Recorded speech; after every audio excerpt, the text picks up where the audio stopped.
So this is a great problem. This is an example of an integral you actually can't solve by hand. I know you think you can, and you're going to argue with yourself, and then you're going to waste like a week and a half, like I probably did the first time somebody told me I couldn't solve that, and I was like, that's because you haven't met me before. But no, I can't solve it either. Anyway, so we're going to do the same thing we did in the previous lab, or previous video, I guess, where we were adding the areas of rectangles. So it's going to be similar, and in fact, it's going to be very, very, very similar. Notice, in case you're looking, and if you're just trying to copy and paste from your previous code, this integral is only going to pi, and that's because once it gets past this, it just kind of goes like this, and it's really hard to draw. So I only had to go to pi. But this is definitely not 0. I can't work it out by hand. I just have to kind of guess. So again, I'm going to draw rectangles on the left of the, rectangles that intersect on the left of the curve, on the left side. So if you saw the other videos and you kind of know what you're doing, I would pause this and see how far you can get on your own. And we'll assume you did that. Okay, so this is this. I've got a rectangle here.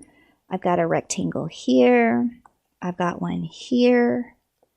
I've got one here. You can see there's a ton of area getting thrown in here. And then this one intersects on the left.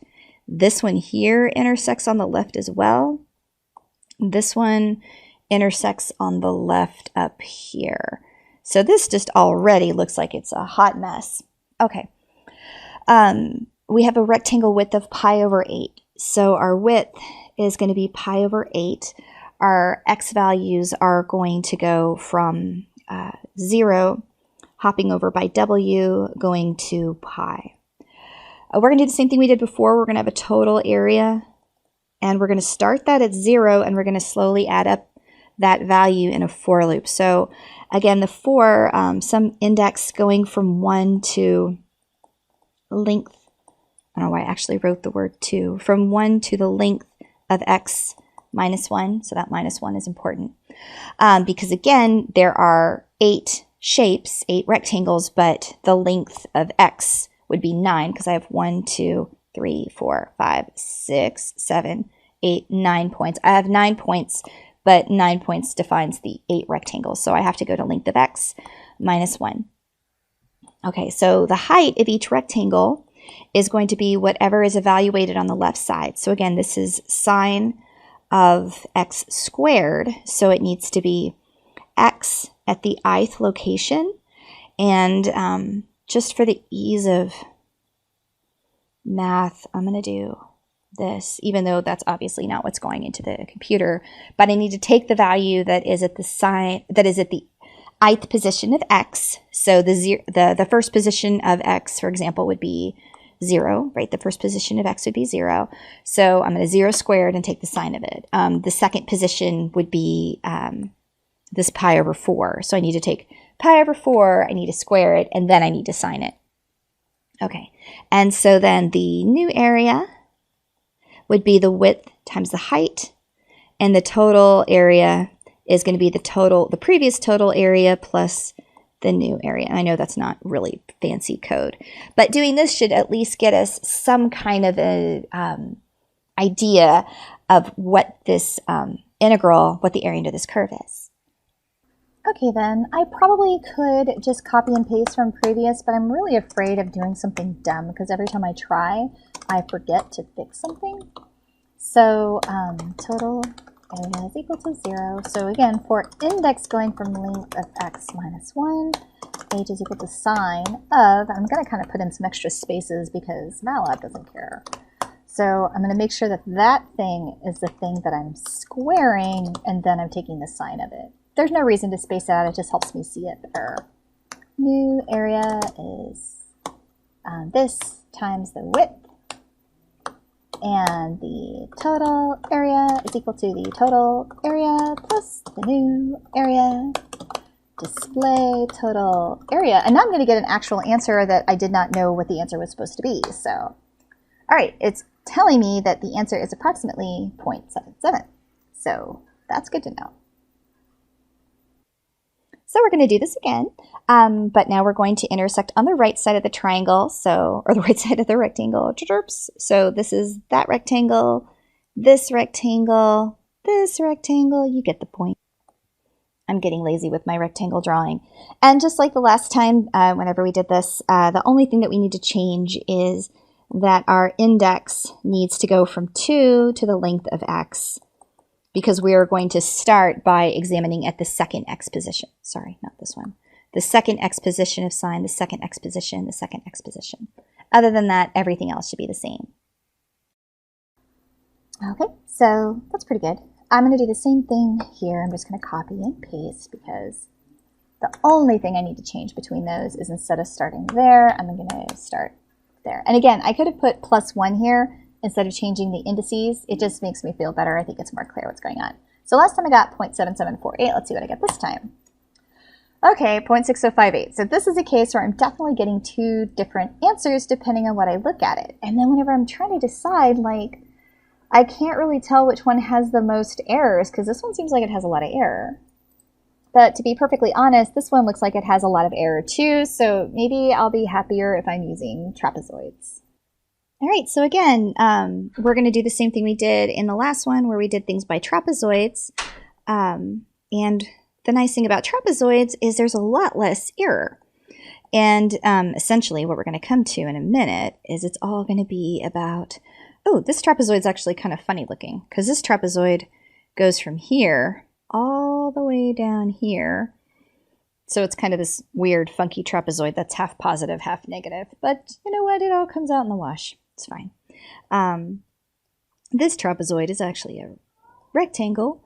This is another funky trapezoid. Funky trapezoid. Funky trapezoid. Why does this look weird? Because I drew it weird.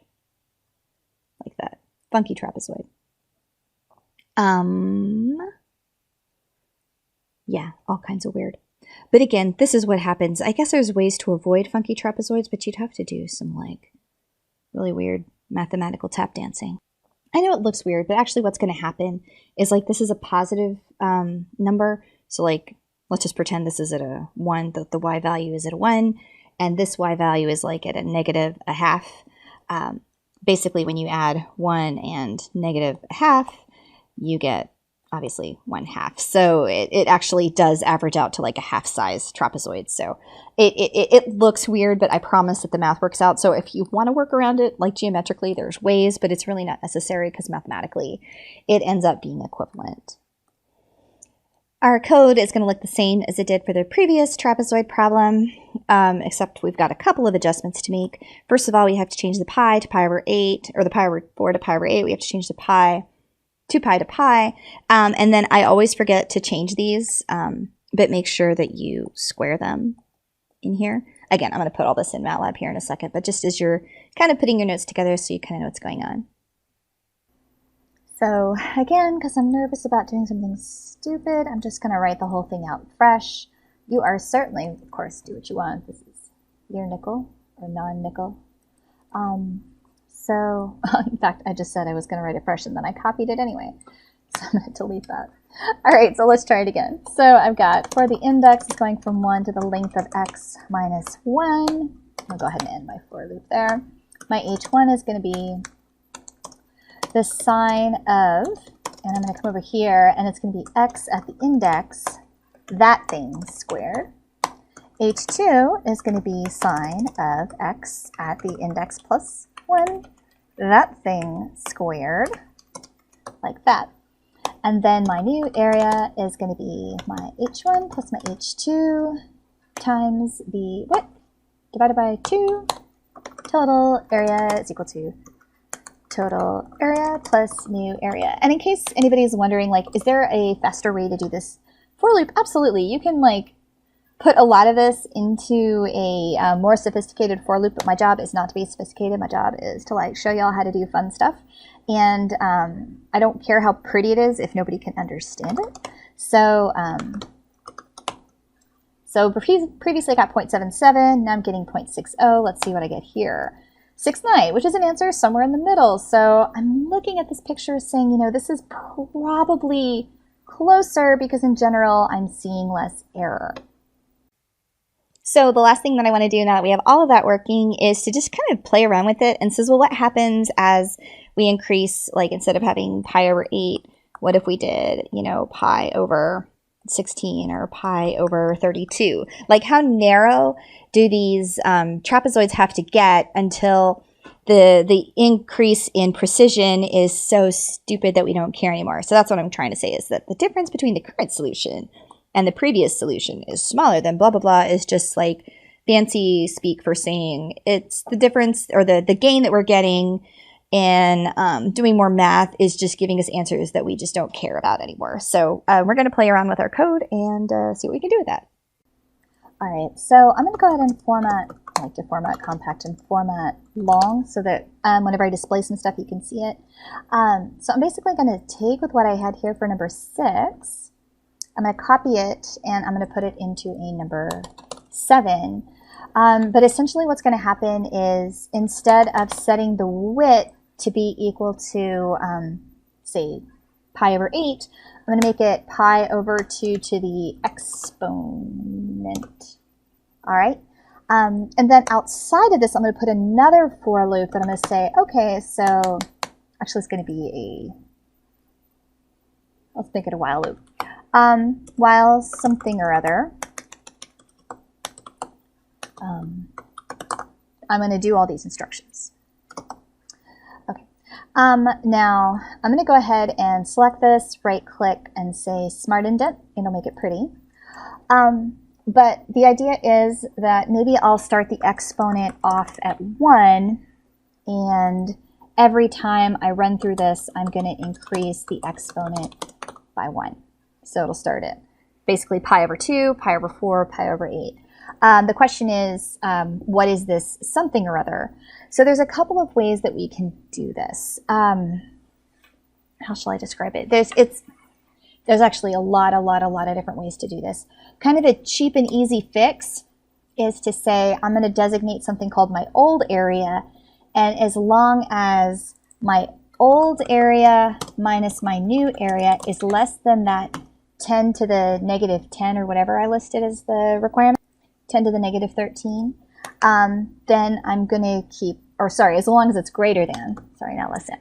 So while that difference is big enough, I'm going to keep going. Now, the downside is you don't know which one is bigger or which one is smaller. So this could be a negative huge number, which isn't meeting my requirement either. So I do need to put an absolute value around it. So basically saying, as long as the absolute value of their difference continues to be big, I want to keep playing. Couple of things.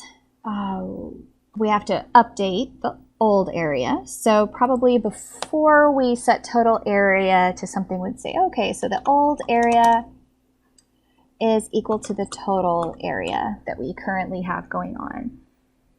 So this is one way to do it. I'm going to show you another way because I think you might like the other way better. So I can say the old area is equal to the total area that I had from the previous run through, and then the total area will get updated. Now, if I try to go run this, it's going to yell at me because it's like, hey, you haven't actually defined old area. Believe it or not, I haven't defined new area either.